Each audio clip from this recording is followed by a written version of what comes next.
एक बार पुनः आप सभी का हमारे चैनल इतिहास मंच में स्वागत है। आज हम लोग सिंधु घाटी सभ्यता में मुख्य रूप से सिंधु घाटी सभ्यता की विशेषताओं के बारे में जानेंगे, यहाँ के प्रमुख स्थलों के बारे में जानेंगे और अंत में हम लोग सिंधु घाटी सभ्यता के पतन के बारे में जानेंगे।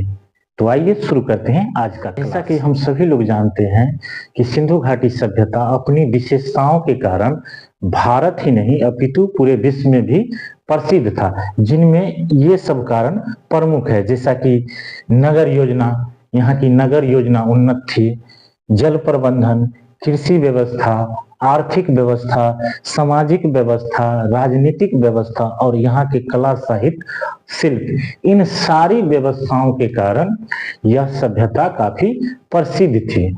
तो आइए आज के क्लास में हम लोग जानते हैं सिंधु घाटी सभ्यता की विशेषता के बारे में। तो एक एक करके इनके बारे में हम लोग जानते हैं। सबसे पहला है नगर योजना, यानी सिंधु घाटी सभ्यता में जो है सुव्यवस्थित नगर योजना थी। यहाँ पर ग्रिड प्रणाली को अपनाया गया। ग्रिड प्रणाली में क्या होता है कि गली और सड़कें एक दूसरे को क्रॉस करती है, जिससे क्या होता है आयताकार शहर का निर्माण होता है। सिंधु घाटी सभ्यता की नगर योजना सुव्यवस्थित थी।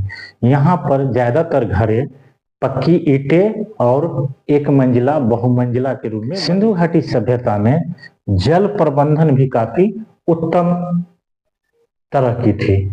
यहाँ के लोग अपने घरों से जल निकासी के लिए भूमिगत नालाओं का निर्माण किया हुआ था, जिसे समय समय पर साफ सफाई करवाते थे। इसके अलावे पीने के लिए ये लोग कुएं का उपयोग करता था, साथ ही साथ वर्षा के जल को भी संचय करके पीने के रूप में उपयोग करता था।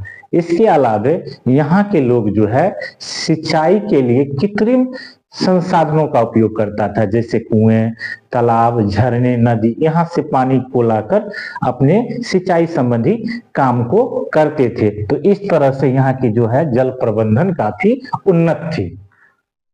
सिंधु घाटी सभ्यता की कृषि व्यवस्था भी काफी विकसित थी।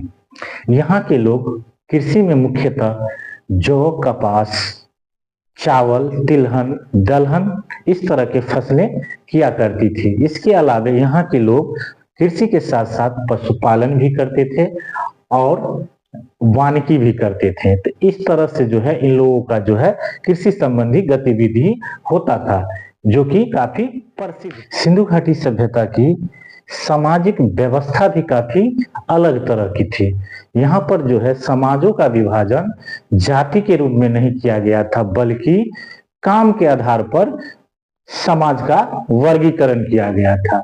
जो व्यक्ति जो काम करता था उस समाज में उसको रख दिया जाता था। जैसे कारीगर संबंधी काम करने वाले कारीगर वर्ग होते थे, प्रशासनिक काम करने वाले प्रशासनिक वर्ग होते थे, मजदूरी करने वाले मजदूरी वर्ग में होते थे, व्यापार करने वाले व्यापारी वर्ग में होते थे और कृषि जैसे काम करने वाले कृषि वर्ग में होते थे। तो इस तरह से यहाँ के समाज का वर्गीकरण किया गया था। सिंधु घाटी सभ्यता के लोग आर्थिक गतिविधियों में यानी आर्थिक व्यवस्था के रूप में कई तरह के काम करते थे, लेकिन इन लोगों का जो मुख्य पेशा था वो था व्यवसाय। यहाँ के मैक्सिमम जनसंख्याएं व्यापार करती थी। इसके अलावे भी बहुत सारे लोग अलग अलग तरह के काम करते थे, जैसे कृषि कार्य भी करते थे, मजदूरी भी करते थे, बुनकर भी करते थे, शिल्पकारी भी करते थे। तो इस तरह से यहाँ के लोग आर्थिक गतिविधि के माध्यम से अपना जीविकोपार्जन किया करते थे, जो कि इस सभ्यता की एक विशेषताओं में से प्रमुख विशेषता थी। सिंधु घाटी सभ्यता से प्राप्त साक्ष्यों में से किसी भी तरह से किसी राजा या प्रशासन संबंधी कोई साक्ष्य नहीं मिला है, लेकिन वहां के व्यवस्थित नगरीय व्यवस्था के आधार पर कहा जाता है कि वहां की राजनीतिक व्यवस्था वहां के व्यापारी समूहों के द्वारा चलाया जाता था। यानी व्यापारिक ही वहां की राजनीतिक व्यवस्था को चला। सिंधु घाटी सभ्यता के लोग कला और साहित्य में भी दक्ष थे। सिंधु घाटी सभ्यता से प्राप्त साक्ष्य के आधार पर कहा जाता है कि वहां के लोग भाव चित्रात्मक लिपि का उपयोग करते थे, इसी के माध्यम से वो लिखते थे। साथ ही साथ वहां से जो प्राप्त बहुत सारे ऐसे कलाकृति हैं, जैसे कांस्य की मूर्तियां, हल, मृदभांड, इन चीजों के आधार पर कहा जाता है कि वहां के लोग जो है कला में भी निपुण था। तो यानी इन सारी विशेषताओं के कारण जो है सिंधु घाटी सभ्यता भारत ही नहीं अपितु विश्व में भी काफी प्रसिद्ध सभ्यताओं में से एक सभ्यता थी। अब हम लोग सिंधु घाटी सभ्यता के प्रमुख स्थलों के बारे में जानेंगे। तो सबसे पहले हम लोग जानते हैं हड़प्पा के बारे में। हड़प्पा पंजाब सिंध प्रांत पाकिस्तान में अवस्थित है। इसकी खोज सन 1921 ईस्वी में दयाराम साहनी के द्वारा किया गया था। यह जो है अपनी नगर योजना एवं अपनी जल प्रबंधन के लिए काफी प्रसिद्ध था। दूसरा है मोहनजोदड़ो। मोहनजोदड़ो की खोज 1922 ईस्वी में राखलदास बनर्जी के द्वारा किया गया। यह भी सिंध प्रांत पाकिस्तान में अवस्थित है और ये जो है अपनी बृहद स्नानागार के लिए प्रसिद्ध था। तीसरा है लोथल। लोथल की खोज सन 1954-55 में एस.आर. राव के द्वारा किया गया था। लोथल गुजरात भारत में अवस्थित है। यह बंदरगाह के लिए प्रसिद्ध था। चौथा है धौलावीरा।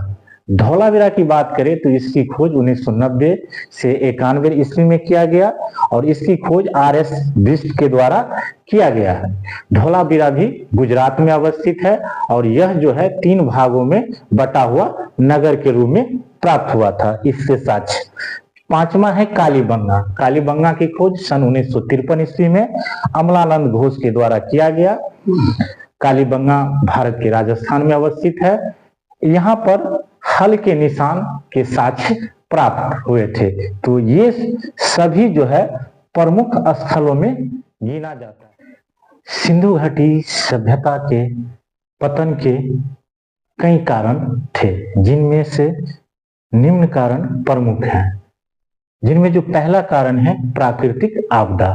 कहा जाता है कि प्राकृतिक आपदा के कारण सिंधु घाटी सभ्यता का पतन हो गया। प्राकृतिक आपदा की बात करें तो लगातार सिंधु घाटी नदियों का मार्ग बदलना, सूखा पड़ जाना, अकाल पड़ जाना, भूकंप आना, भूस्खलन होना, इस तरह के जो प्राकृतिक आपदा था, जिस कारण से कहा जाता है कि सिंधु घाटी सभ्यता का कालांतर में पतन हो गया। दूसरा है आर्यों का आक्रमण। कुछ विद्वानों, इतिहासकारों का मानना है कि आर्यों के आक्रमण के कारण ही सिंधु घाटी सभ्यता का पतन हो गया। तीसरा है महामारी और बीमारी। प्राचीन समय में